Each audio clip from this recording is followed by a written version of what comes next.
Friends, welcome to my channel success fibre classes. तो आप सब कैसे हैं? आई होप सो आप सब अच्छे होंगे और आप लोगों की प्रिपरेशन है वो अच्छे से चल रही होगी।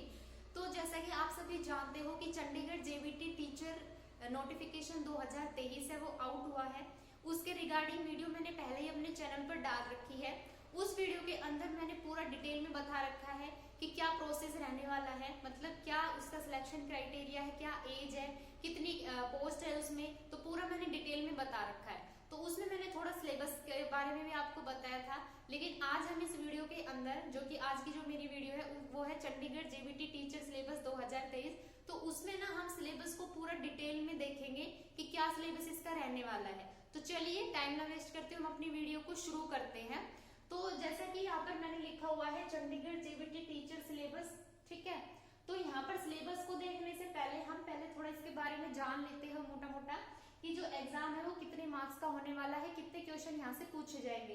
तो अगर मैं बात करूँ यहाँ पे रिटन एग्जाम की, तो जब आपका रिटन एग्जाम कंडक्ट होगा वो 150 नंबर का होगा, ठीक है। मतलब 150 मार्क्स का यहाँ पर आपका पेपर होगा जिसमें क्वेश्चन पूछे जाने वाले हैं आपसे 150 क्वेश्चन, मतलब 150 मार्क्स के आपके 150 क्वेश्चन यहाँ से पूछे जाएंगे, ठीक है। और टाइम जो आपको मिलेगा यहाँ पर इस पेपर को सोल्व करने के लिए वो 2.5 घंटे मिलेंगे, मतलब 150 मिनट, मतलब एक क्वेश्चन के लिए आपको यहाँ पर 1 मिनट मिलने वाला है। तो टाइम की तो यहाँ पर शॉर्टेज नहीं है ना, जैसे कि DSSB में है, ठीक है, क्योंकि वहां पर आपको टाइम की बहुत ज्यादा शॉर्टेज है।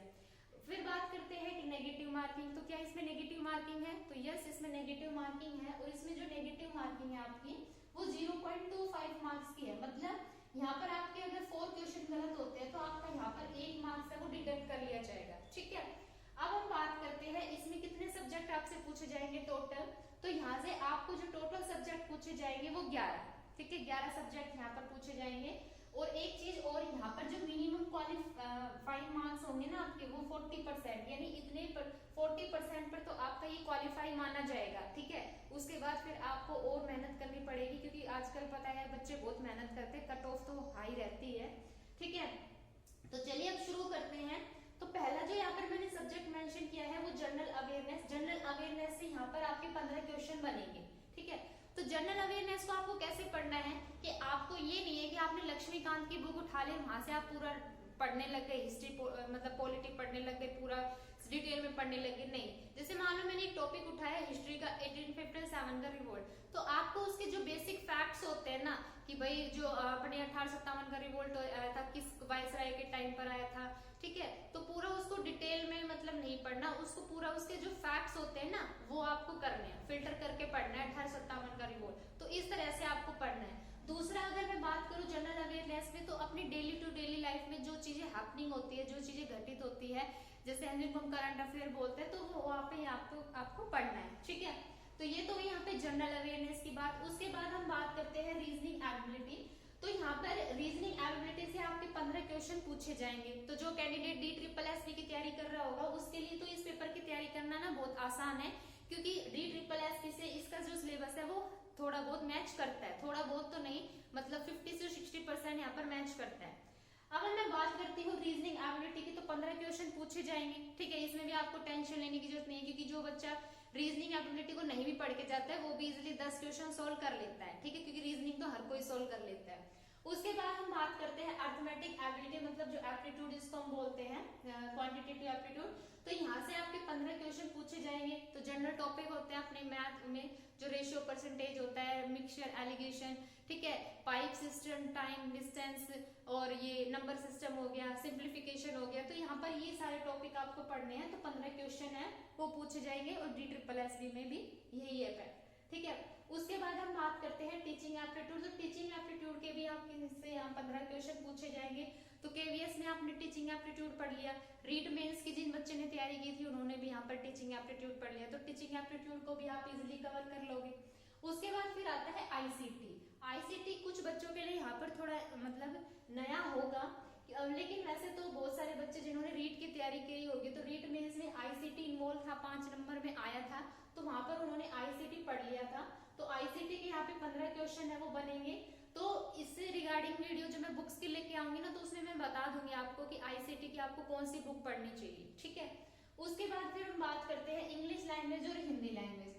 तो ये इंग्लिश लैंग्वेज और हिंदी लैंग्वेज ये तो अब तक आपको याद हो गई होगी, क्योंकि ये तो हर जगह आती है, चाहे CTET हो, ठीक है, ये दोनों लैंग्वेज तो अपनी पूछी जाते हैं, तो ये तब तक आपकी तैयार होगी। मैं तो यही कहूंगी कि इस पेपर के लिए आप जब भी प्रिपेयर करो तो आप बस प्रैक्टिस क्वेश्चन लगाओ सीधा, ठीक है। और हिंदी के लिए मैंने अपने चैनल पर डाली रखी है DSSB की प्रीवियस ईयर प्रैक्टिस सीरीज, अगर आप उनको भी कर लेते हो तो मोर देन इनफ है, आपका हो जाता है हिंदी वहां से, ठीक है। तो इंग्लिश और हिंदी के भी आपके यहाँ पे 10-10 क्वेश्चन है वो पूछे जाएंगे, ठीक है। और DSSB में भी इंग्लिश हिंदी है, तो जो बच्चा DSSB की तैयारी कर रहा है वो इजिली इसको कर लेगा। उसके बाद फिर हम बात करते हैं पंजाबी लैंग्वेज, तो इसको हम बाद में बात करेंगे इसकी। फिर हम बात करते हैं मैथ में यहाँ से आपके 15 क्वेश्चन है वो पूछे जाएंगे, ठीक है। तो यहाँ पर आपको अपनी NCERT है वो पढ़ लेना, ठीक है। अब ये JBT के लिए है, ठीक है। तो JBT के लिए आपको अपना 1 to 5 तो पढ़ना ही है, ठीक है। 1 to 5 के तो आपके सारे कॉन्सेप्ट आपको पता होने चाहिए कि 1 to 5 में जो बच्चों को मैथ पढ़ाया जाता है उसके जैसे राउंडिंग नंबर, क्लोजिंग नंबर, तो ये तो सब आपको पता होने चाहिए 1 to 5 में जो पूछे जाते हैं। उसके साथ साथ मैं आपको यहाँ पर एक सलाह और दूंगी कि यहाँ पर ना आप 6-7 की जो NCERT है वो भी कर लेना, ठीक है। उसके बाद फिर हम बात करते हैं जनरल साइंस से भी आपके 15 क्वेश्चन पूछे जाएंगे, ठीक है। तो ये भी वही है कि आपने 1 to 5 में जब CTET की तैयारी की होगी तब तो आपने NCERT को पढ़ा ही पढ़ा होगा, साथ में आप है ना 6 to 8 की NCERT को और थोड़ा मतलब एक बार देख लेना, ठीक है। उसके बाद फिर हम बात करते हैं सोशल साइंस की, तो यहाँ पे भी आपसे 15 क्वेश्चन पूछे जाएंगे, ठीक है।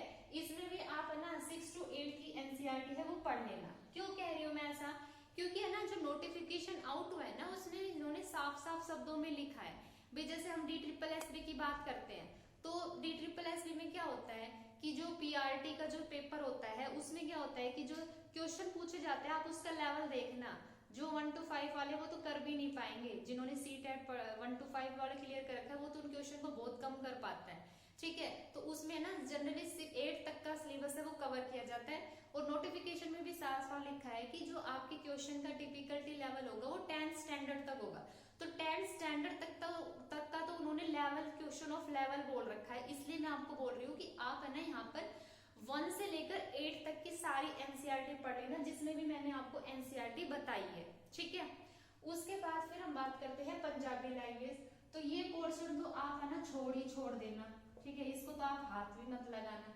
क्यों बोल रहे मैं ऐसा, क्योंकि बहुत से बच्चे होंगे जिनको पंजाबी नहीं आती, ठीक है। तो वो क्या तैयारी करेंगे पंजाबी की, और फिर अगर मान लो कि इसमें नेगेटिव मार्किंग ना हो तो 1% मान लो उन्होंने किसी YouTube चैनल को फॉलो कर लिया तो वो समझेगा भी क्या पंजाबी लैंग्वेज को, नहीं समझ पाएगा इतनी जल्दी, ठीक है। तो इसमें क्या है नेगेटिव मार्किंग अब वैसे है, तो आप इस 10 नंबर को यहाँ पर छोड़ देना, पंजाबी लैंग्वेज को आप मत लगाना। जो 10 क्वेश्चन आप यहाँ पे छोड़ रहे हो ना वो आप इनसे कवर कर लेना अपने 10 मार्क्स जो अदर बच गए, ठीक है। जो अपना general awareness, reasoning, arithmetic, English, Hindi, इसकी आप अच्छे से प्रिपरेशन कर लेना, ताकि आपके जो 10 नंबर यहाँ पर लॉस होंगे ना वो आप इन सब से कवर कर लो, ठीक है। तो पंजाबी लैंग्वेज के पीछे अपना टाइम वेस्ट है वो मत करना। तो आई होप आपको ये वीडियो अच्छी लगी हो। हाँ, मेरे पास बच्चों के कमेंट भी आए थे कि मैम हमें इस एग्जाम की तैयारी बुक से करनी चाहिए यूट्यूब से। देखो वैसे तो मैं हमेशा जब भी बात बोलती हूँ तो मैं यही बोलती हूँ कि आप है ना बुक्स को ज्यादा प्रेफरेंस दीजिए, यूट्यूब चैनल पर आप लोग विश्वास मत कीजिए, ठीक है। क्योंकि आप यूट्यूब चैनल से किसी एक एग्जाम की प्रिपरेशन कर सकते हो, जब आप बुक्स पढ़ते हो तो आप उससे बहुत सारे टीचिंग एग्जाम की प्रिपरेशन कर सकते हो, क्योंकि आप उससे ना आपका लेवल है वो इंक्रीज होता है, ठीक है। तो बुक से बढ़कर तो कुछ नहीं होता, ठीक है। तो एक वीडियो आएगी जिसमें मैं आपको बुक्स के बारे में बताऊंगी कि आपको ना इन सब्जेक्ट्स के लिए आपको कौन सी बुक्स है वो पढ़नी चाहिए और जो आपके पास होनी चाहिए हर एग्जाम के लिए, ठीक है। क्योंकि ये लेवल कोई CGL नहीं है, SSC CGL या बैंकिंग लेवल नहीं है कि आप इसके लिए हाई फाई बुक खरीदोगे। नॉर्मल बुक रहेगी जो आसानी से बिगिनर भी उसको पढ़ लेगा, ठीक है। तो आई होप आपको ये वीडियो अच्छी लगी है, और सेल्फ प्रैक्टिस पर, सेल्फ स्टडी पर ज्यादा फोकस करो, यूट्यूब चैनल पर कम बिलीव करो। यूट्यूब चैनल तब बिलीव करो जब आपको कोई टॉपिक नहीं आता है, जैसे मान लो आपको रेशियो एंड प्रोपोर्शन टॉपिक है वो समझ में नहीं आया, बुक से नहीं आया, तो आप थोड़ा एक बार यूट्यूब चैनल पर जाकर उसका थोड़ा कॉन्सेप्ट देख लो, फिर उसके बाद अपनी बुक्स करो, ठीक है। तो बुक्स हमेशा पढ़ना, यूट्यूब चैनल कब प्रेफरेंस देनी है जब आपको कोई टॉपिक नहीं समझ आ रहा और उसका कॉन्सेप्ट आपको पढ़ना है, तो अदरवाइज अपनी बुक से ही पढ़ना, ठीक है। तो आई होप आपको ये वीडियो अच्छी लगी है। अगर अच्छी लगी हो तो चैनल को ज्यादा से ज्यादा लाइक कीजिए, शेयर कीजिए, सब्सक्राइब कीजिए। Thank you very much.